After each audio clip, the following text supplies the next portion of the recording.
বিএনপির মিডিয়া সেলের সদস্য মাহমুদা হাবিবা আছেন। মাহমুদা হাবিবা, বিএনপির ভাইস চেয়ারম্যান আব্দুল আওয়াল মিন্টু বলেছেন, ভোটের তারিখ ঘোষণা হলে তারেক রহমান দেশে ফিরবেন। আজ বহু বছর পর, 18 বছর পর স্বরাষ্ট্র মন্ত্রণালয়ে গিয়েছেন সাবেক স্বরাষ্ট্র প্রতিমন্ত্রী লুৎফুজ্জামান বাবর। স্বরাষ্ট্র উপদেষ্টার সাথে বৈঠক করেছেন, বলেছেন অনেক বিষয়ে আলোচনা হয়েছে, তার মধ্যে তারেক রহমানের ফেরার বিষয় নিয়েও আলোচনা হয়েছে বলে তিনি ইঙ্গিত দিয়েছেন। তারেক রহমান তাহলে সত্যিই দেশে ফিরছেন? সত্যি? অনেক ধন্যবাদ আপনাকে। আমি শুভেচ্ছা জানাচ্ছি আমার সম্মানিত সহ আলোচকদের এবং যারা শুনছেন তাদেরকে। কেন নিকোল, আপনার কি সন্দেহ ছিল কোনো ধরনের? মানে আমি বেশ আশ্চর্য আপনার প্রশ্ন। অবশ্যই তিনি দেশে ফিরছেন। তার দেশে ফেরার পথে যেই বাধাগুলো ছিল এক এক করে সবগুলো অতিক্রম করা হয়েছে। এবং আরেকটা বিষয় হচ্ছে যে নিরাপত্তাও একটা কনসার্ন বিএনপির জন্য, অনেক বড় কনসার্ন। এই কনসার্নটা আজকে যখন গিয়েছেন আমাদের সম্মানিত নেতা লুৎফুজ্জামান বাবর, তারা যখন অনেক বিষয় আলাপ করেছেন, সেখানে কিন্তু ল অ্যান্ড অর্ডার ইত্যাদি বিষয় প্রাধান্য পেয়েছে।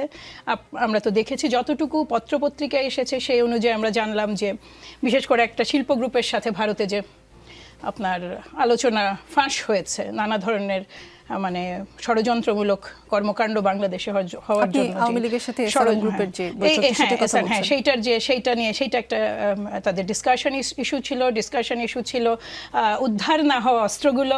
কারণ নির্বাচন তো আসন্ন, আমাদের তো কনসার্ন আসলে দুটো বাংলাদেশে। আমি বিশ্বাস করি সবগুলো আমরা যারা রাজনৈতিক দল আছি সবার জন্য কনসার্ন যদিও একটা, হয়তো নির্বাচন এবং নির্বাচন পূর্ববর্তী সংস্কার। আমাদের জন্য কিন্তু ভারপ্রাপ্ত চেয়ারম্যানের ফিরে আসা এবং ফিরে আসার পরে তার যে নিরাপত্তাটা, এটা খুব বড় ধরনের মানে একটা কনসার্ন। তো সেই জায়গা থেকে এই বিষয়গুলো আলোচনার পাশাপাশি কিন্তু তার নিরাপত্তা ইত্যাদি বিষয়েও আলোচনা হয়েছে।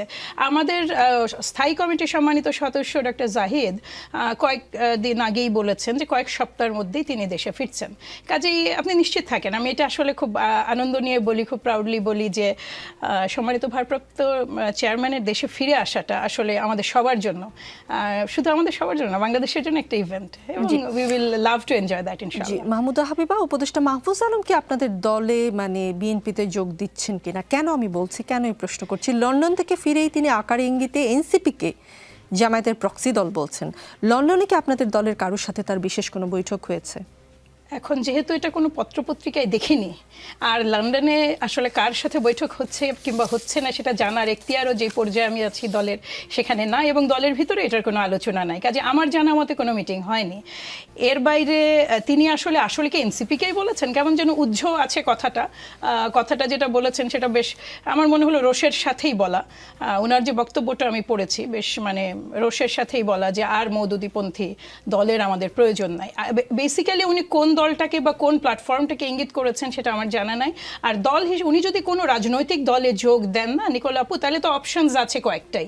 জামাত ইসলামী আছে, বাংলাদেশ জাতীয়তাবাদী দল আছে, এনসিপি আছে, ইনকিলাব মঞ্চ আছে, তারা যদিও দল নয়, বাম দলগুলো আছে, আরও ইসলামিক দলগুলো আছে যাদের নিবন্ধন আছে। তো সেইটা তো এন্টায়ারলি তার স্বাধীনতা, এটা আমরা তার উপরেই ছেড়ে দিই। সময় দেখি তিনি কোথায় আসলে যোগ দেন, সময় আসুক। যোগ দিতে চাইলে নেবেন, সেইটা তো আমার সিদ্ধান্ত নয় তাকে নেওয়া। এবং দ্বিতীয়ত আরেকটা কথা বলে আমি শেষ করি, তিনি কিন্তু জুলাই আন্দোলনের একজন সাহসী যোদ্ধা। তার গায়ে মানে আমি যতটুকু আমরা তাকে জানি বা বুঝি, তিনি কিন্তু কোনো আওয়ামী প্রোডাক্ট নন। হ্যাঁ, এছাড়াও তারা যেটা দিয়ে এসেছেন, যা জাতিকে যা দিয়েছে, এটা অনেক। কাজে এই জায়গাটা আমি মনে করি যে আমি যদি এখন এনসিপিতে যোগ দিতে চাই, এই খুব বড় বাধা হবে বলে মনে হয় না এনসিপির জন্য। যেমন কারণ আমরা হলাম এই বিগত স্বৈরশাসকের বিরুদ্ধের যোদ্ধা। এই জায়গাটা আমাদের আন্ডারস্ট্যান্ডিংটা ভালো। ফলে ইনারা কোথায় আসলে যোগ দিতে চাইবেন, আমার মনে হয় যে দলে যাবে সেই দল সম্মানিত হবে। আমি অন্য কিছু এটা দেখার সুযোগ নাই। জি। এস এম সাইফ মুস্তাফিজ, উপদেষ্টা মাহফুজ আলম লিখেছেন, we don't need another proxy Maududist party in Bangladesh political landscape. There are already half a dozen proxies working. You won't add anything. Rather, redefine, reorganize and reclaim. এর ভাব যদি বাংলায় করি, মানেটা এইরকম হয় যে বাংলাদেশে আরেকটা মওদুদিপন্থী দলের দরকার নাই, অমন প্রক্সি দল আধা ডজন আছে, নতুন কিছু করতে হবে। উপদেষ্টা কথাগুলো এনসিপিকে উদ্দেশ্য করেই বলেছেন বলে বিশেষজ্ঞরা বলছেন, রাজনৈতিক বিশ্লেষকরা বলছেন। আপনারা তাহলে জামায়াতের সাথে নির্বাচনী জোট করছেন বা গোপনে অলরেডি করে ফেলেছেন, এরকম কিছু? প্রথমে আপনাকে ধন্যবাদ জানাচ্ছি। আমার যারা বিজ্ঞ সমালোচক আছেন এবং যারা দেখছেন তাদেরকে শুভেচ্ছা জানিয়ে আমার বক্তব্য শুরু করছি। না, আমি আসলে মনে করি না আসলে মাহফুজ আলম আসলে এনসিপিকে নিয়ে কথাটি হয়তো বলেছে কিনা। তিনি সার্বিকভাবে তার ওপিনিয়ন তো প্রায় আমরা দেখি যে ফেসবুকে উনি দেন। এটা যাদেরকে বলেছে তারা হয়তো বা সেটা আমলে নিতে পারবেন, কিন্তু আমার মনে হয় না আসলে এনসিপির জন্য এই কথাগুলো প্রযোজ্য। এবং আরেকটি কথা যেটা বললেন যে জামাতের সাথে আসলে নেগোসিয়েশন বা আলাদা জোটবদ্ধ আমরা করছি কিনা, সেটা একদমই না। গতকালকেই আমরা একটা নিউজ দেখলাম যে আটটি দলের 4টি দাবিতে আসলে মাঠে নামার একটা কথা বলা হয়েছে, যুগপৎ একটা আন্দোলনের কথা। সেটিও আমরা কিন্তু বলেছি যে এটা আসলে নিউজটি সত্য নয়। রাজনৈতিক মতাদর্শের জায়গা থেকে বিভিন্ন ইস্যুতে আমরা রাজনৈতিক দলগুলোর সাথে আলাপ আলোচনা করছি, সেখানে বিএনপিও ইনক্লুডেড, সবার সাথে আমরা করছি। আমরা যে ইস্যুগুলোতে জনগণের আকাঙ্ক্ষা নিয়ে আমরা কাজ করছি সেগুলো নিয়ে আমাদের প্রায়ই কথা হচ্ছে, প্রতিনিয়ত কথা হচ্ছে। কিন্তু এর মানে এই না যে আমাদের সাথে আমরা কোনো নেগোসিয়েশন করছি, যে আমাদের সাথে আমরা একতাবদ্ধ হয়ে কোনো জোটে যাচ্ছি, সেটাকে আমি ক্লিয়ার করতে চাই। জি সাইফ, আপনারাও তো রাজনীতি নিয়ে খোঁজ খবর রাখেন, তিনি কাকে উদ্দেশ্য করে বলতে পারেন? অথবা তিনি তো আপনাদেরই সহযোদ্ধা, তাকে জিজ্ঞেস করেছিলেন যে কাকে উদ্দেশ্য করে তিনি বলেছেন? না, সে সুযোগটি আসলে হয়নি তাকে জিজ্ঞাসা করার। আমি আসলে বলতে পারছি না আসলে এটা ওনার কৌতূহল হয়নি। না, আমার আসলে কৌতূহল হয়নি। জি মির্জা গালিব, অন্য একটি দেশ থেকে আপনি আমাদের সঙ্গে যুক্ত হচ্ছেন, অনেক ধন্যবাদ। এনসিপি কি জামাত হতে যাচ্ছে কিনা এই ধরনের প্রশ্ন কেউ কেউ তুলছেন। উপদেষ্টা মাহফুজ আলমের যে লেখাটি, তারপরে আরও এই ধরনের প্রশ্ন আসছে। তার ভাষায় আরেকটি প্রক্সি মওদুদি পার্টি, এতে জামায়াতে ইসলামের লাভ তো অবশ্যই আছে যদি কেউ প্রক্সি মওদুদি পার্টি হতে চায়। লাভটা আসলে কোন লেভেলের, আপনার বিশ্লেষণ কি বলে? ধন্যবাদ। আমার এখানে আসলে সাউন্ড খুব ক্লিয়ার হচ্ছে না। আমি আপনার প্রশ্নটাকে আরেকবার বলবেন? শিওর, অবশ্যই। এনসিপি কি জামাতের কোনো একটি অংশ হতে যাচ্ছে কিনা বা জামাতপন্থী কোনো দল হতে যাচ্ছে কিনা, এই কথাটি উপদেষ্টা মাহফুজ আলমের একটি সামাজিক যোগাযোগ মাধ্যমে একটি স্ট্যাটাসের পর থেকে আসলে এটি নিয়ে কথা হচ্ছে যে প্রক্সি মওদুদি পার্টি, এতে করে জামাতের লাভ হবে ডেফিনেটলি, জামাতপন্থী আরেকটি দল হলে। কিন্তু আসলে লাভের লেভেলটা কিরকম হবে সেটা একটু বুঝতে চাচ্ছি। জি, ধন্যবাদ আমাকে ইনভাইট করার জন্য, এবং যারা আমার সহ আলোচক আছেন এবং দর্শক যারা শুনতেছেন। দেখেন, আমার কথা যে এখানে প্রথম যে জায়গাতে আমাদের ফোকাস করা দরকার সেটা হলো যে উপদেষ্টা মাহফুজ আলম যে বক্তব্যটা দিচ্ছেন এটা ওনার জুরিসডিকশনের মধ্যে পড়ে কিনা। উনি যদি একটা অন্তর্বর্তী সরকারের উপদেষ্টা হন তাহলে ওনার দায়িত্ব হচ্ছে দুইটা। একটা হচ্ছে এই সংস্কার প্রক্রিয়াকে সামনে আগায় নিয়ে যাওয়া, এবং দ্বিতীয় দায়িত্ব হচ্ছে যে আগামী নির্বাচন যাতে সুষ্ঠুভাবে হয় সেটার আয়োজন করা। NCP as a political party কিভাবে তার ফাংশন পরিচালনা করবে, তার রাজনৈতিক দর্শন কি অথবা কার্যক্রম কি, এটা তো মাহফুজ আলমের জুরিসডিকশনের মধ্যে পড়ার কথা না। উনি যদি এনসিপির ব্যাপারে কনসার্ন থাকেন তাহলে ওনার উচিত সরকার থেকে পদত্যাগ করে এনসিপির রাজনীতিতে চলে যাওয়া, যেভাবে হচ্ছে আপনার নাহিদ রাজনীতিতে গেছে। আপনি একই সাথে সরকারে থাকবেন, আবার হচ্ছে এনসিপির রাজনৈতিক কর্মকাণ্ড সুপারভাইজ করবেন, এটা তো আপনার কনফ্লিক্ট অফ ইন্টারেস্ট হয়। Seriously unethical. এবং এটা যদি উনি করেন তাহলে ওনার একটা সেকেন্ডের জন্য গভর্নমেন্টে থাকা উচিত না। Just resign and go to the NCP and do your politics. Everybody will welcome that. আপনি তো কনফ্লিক্ট অফ ইন্টারেস্ট তৈরি করতে পারেন না। সেকেন্ড হলো, এখনকার জন্য রাজনীতিতে আমরা যদি দেখি জুলাইয়ের পরবর্তীতে মোস্ট ইম্পর্টেন্ট পয়েন্ট হলো যে জুলাইয়ের যে সনদ হলো, যে আলাপ আলোচনা হলো, যে ঐক্যমত্য কমিশনের আলোচনা হলো, আমরা এটা কিভাবে বাস্তবায়ন করব, সেটা হচ্ছে মূল পয়েন্ট। রাজনীতিতে ঐক্যের প্রশ্ন আসবে, ধরেন জামাতের সাথে এনসিপির ঐক্য হবে কিনা, জামাতের সাথে চরমনার ঐক্য হবে কিনা, বা এরা কেউ বিএনপির সাথে যাবে কিনা, সেটা আরো পরে আসবে। কিন্তু আমার বোধ হয় যে আমাদের এই মুহূর্তে ফোকাসটা থাকা দরকার যে জুলাই সনদ বাস্তবায়ন প্রক্রিয়া নিয়ে আমাদের একটা আলাপ আলোচনা হইতেছে, এবং সেই প্রক্রিয়ার মধ্যে রাজনৈতিক দলগুলোর মধ্যে ডিফারেন্স অফ অপিনিয়ন আছে। বিএনপি পুরোপুরি চাইতেছে যে বাস্তবায়নটা হবে নির্বাচনের পরে, নির্বাচনের আগে কোনো বাস্তবায়ন হবে না। অন্যান্য রাজনৈতিক দলগুলো মোটামুটি ভাবে সবাই চাইতেছে যে বাস্তবায়ন আগে হবে, তারপরে আমরা নির্বাচনে যাব। তো যে রাজনৈতিক দলগুলো আগে জুলাই সনদের বাস্তবায়ন চাইবে তাদের মধ্যে একটা ন্যাচারাল ঐক্য হইতে পারে, নট নেসেসারিলি যে এটা নির্বাচনী ঐক্য হবে। এটা জুলাই সনদ বাস্তবায়নের ইস্যুতে এজেন্ডা ভিত্তিক একটা ন্যাচারাল ঐক্য হওয়া উচিত। আমি ব্যক্তিগতভাবে মনে করি যে জুলাই সনদ বাস্তবায়নে আমাদের কোনো ছাড় দেওয়ার সুযোগ নাই। এটা আগে বাস্তবায়ন হইতে হবে, তারপর আমাদের নির্বাচনে যাইতে হবে। এটা যদি আমরা না করতে পারি তাহলে আমরা যে পরিবর্তন করছি সেটা হবে না। একটা মাঝখানে একটা প্রশ্ন করি, মানে গণমাধ্যমে একটা খবর প্রকাশিত হয়েছে যে অবিলম্বে জুলাই সনদ বাস্তবায়ন সহ 4 দফা দাবিতে যুগপৎ কর্মসূচি দিতে যাচ্ছে বাংলাদেশ জামায়াতে ইসলামী ও চরমোনাই পীরের দল, ইসলামী আন্দোলন বাংলাদেশ সহ কয়েকটি ইসলামী রাজনৈতিক দল। সেটার কথা আপনিও কিছুক্ষণ আগে বললেন। এই সংবাদের সত্যতা আংশিক নিশ্চিত হওয়া গেছে আজকে এইটা দেখে যে খেলাফত মজলিসের কর্মসূচি ঘোষণা, জুলাই সনদ বাস্তবায়ন সহ 5 দফা দাবিতে 3 দিনের কর্মসূচি ঘোষণা করেছে তারা। আপনি ঐক্যের কথা বলছেন, ঐক্যমত্য কমিশনের প্রচেষ্টা চলমান। এই সময়ে এমন কর্মসূচি আসলে কেমন হলো? জামায়াতে ইসলামী এই সময় মাঠে কেন এই সমস্যার সমাধান করতে চায়? দেখেন, আমি তো পলিটিক্যাল ক্যাপাসিটিতে বলতে পারবো না। জামাত ইসলামের সাথে আমার কোনো পলিটিক্যাল ক্যাপাসিটিতে ইনভলভমেন্ট নাই। আমি হচ্ছে অবজারভার হিসেবে যেটা বলি, সেটা যদি বলি তাহলে আমি বলবো যে জুলাই সনদ নিয়ে বিএনপির সাথে অন্যান্য রাজনৈতিক দলগুলোর একটা বিশাল মতপার্থক্য আছে, যেটা কিভাবে বাস্তবায়ন হবে। এই মতপার্থক্য যদি আলাপ আলোচনার মধ্য দিয়ে সমাধান হইতে পারে তাহলে সবচাইতে ভালো। আলোচনার মধ্য দিয়ে সমাধান হইলে এটা রাজপথে যাওয়াই উচিত না।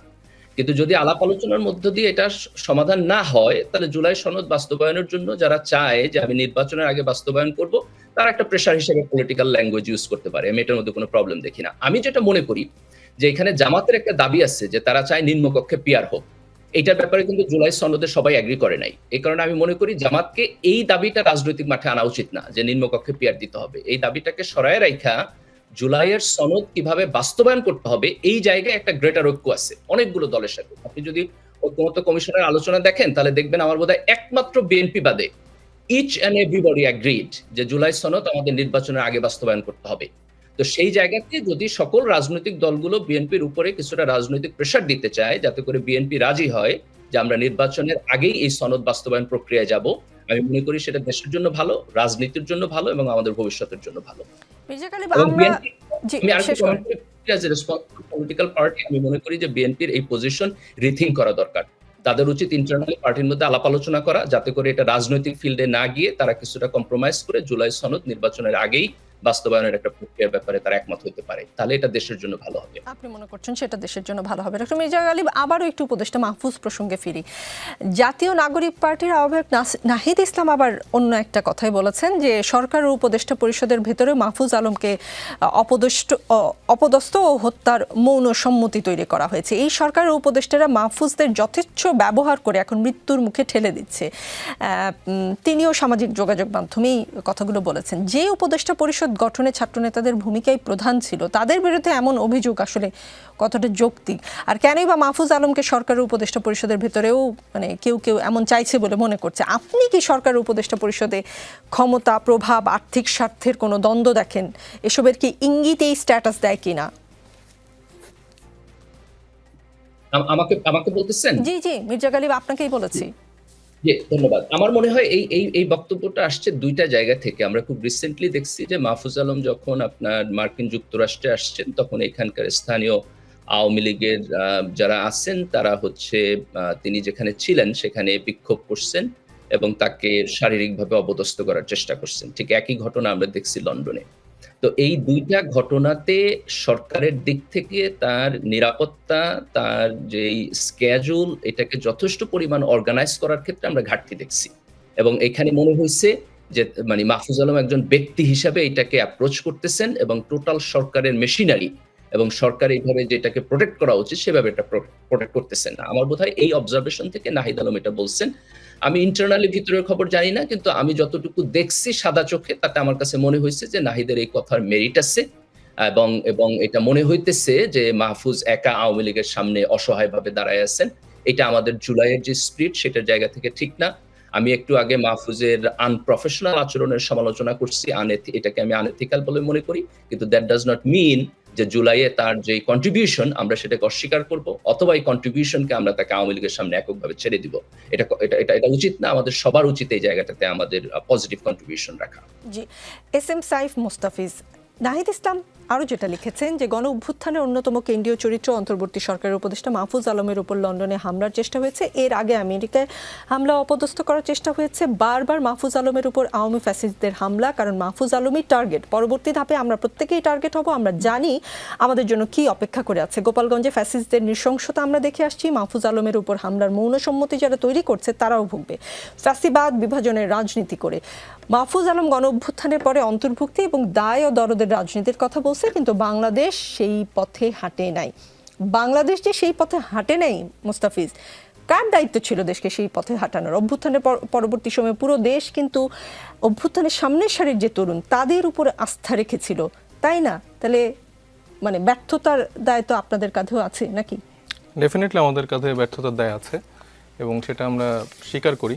কারণ আমরা হচ্ছে যারা জ্যেষ্ঠ রাজনীতিবিদরা ছিল, তারেক রহমান থেকে শুরু করে অন্যান্য যারা রাজনীতিবিদ ছিল, তাদেরকে আমরা ভরসা করেছি, আস্থা করেছি, আস্থাতে আনতে চেয়েছি এবং আমরা চিন্তা করেছি যে এই মানুষগুলো আমাদেরকে প্রপার গাইড করবে দেশের স্বার্থে। আসলে তারা সেই ঐক্যবদ্ধভাবে ঐক্যমতের ভিত্তিতে দেশটাকে যেভাবে সামনের দিকে এগিয়ে নিয়ে যাওয়া যায় সেই জায়গাটা তারা আনবে, কিন্তু আমরা সেখানে আসলে দেখেছি যে আসলে সেটা হয়নি। তো সেই জায়গায় ব্যর্থতার দায় আমরা নিতে চাই।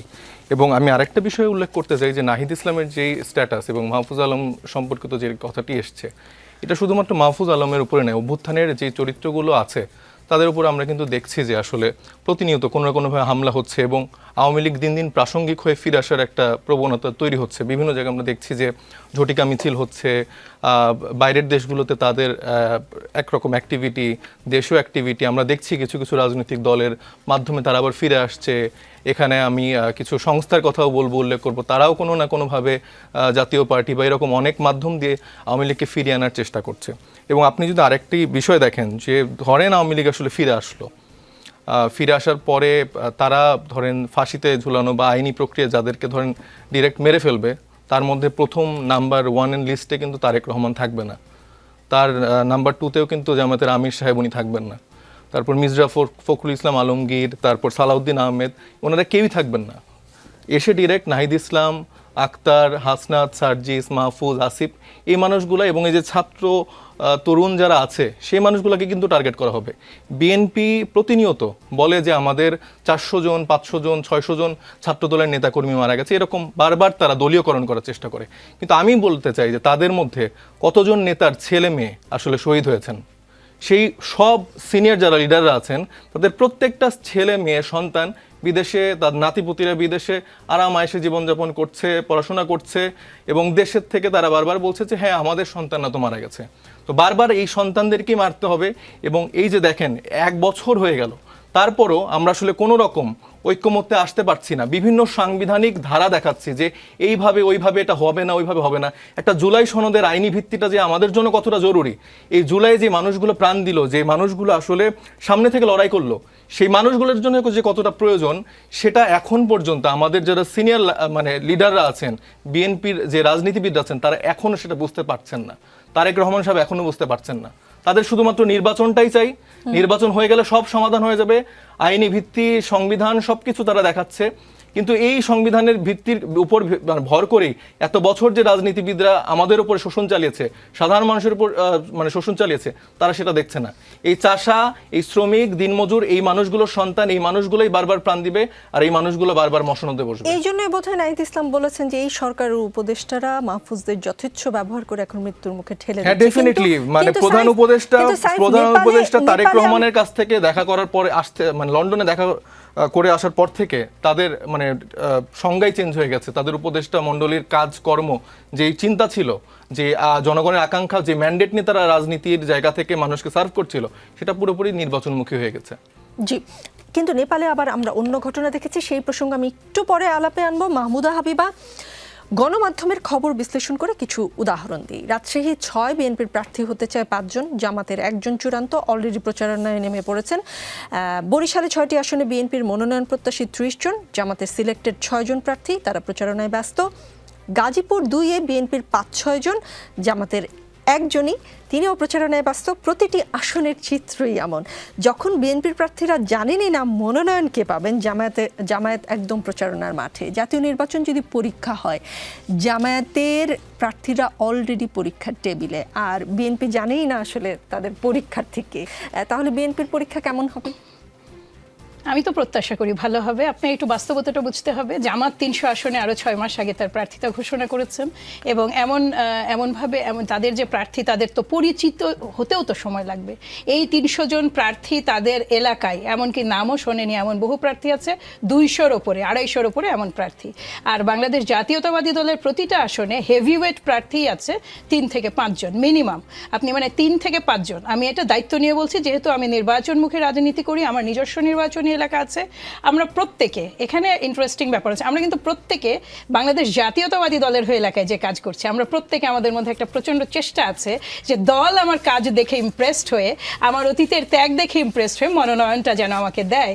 ফলে মাঠে কাজের একটা যুদ্ধে আছি আমরা। এমন না যে এটা শুধুমাত্র এই 5টা নাম আপনার নিউজ পেপারে উঠে এসেছে, কিংবা আমাদের সম্মানিত চেয়ারপারসনের টেবিলে আছে, কিংবা স্থায়ী কমিটির সামনে আছে। ইনারা প্রত্যেকে তাদের সর্বোচ্চ চেষ্টা করছেন বেস্টটা দেওয়ার, জনগণের কাছাকাছি যাওয়ার। নির্বাচন যতক্ষণ না হবে নিকোল, কোনো কিছু বলাটা খুবই কঠিন, কিন্তু নির্বাচনী প্রসেস এইটাও যে প্রত্যেকটা প্রার্থী তার আসনে যোগ্য প্রার্থী কিনা এই যোগ্যতাটার পরীক্ষা দেওয়া। বিএনপি এই মুহূর্তে ওই পরীক্ষার টেবিলে আছে। বাংলাদেশ জানলে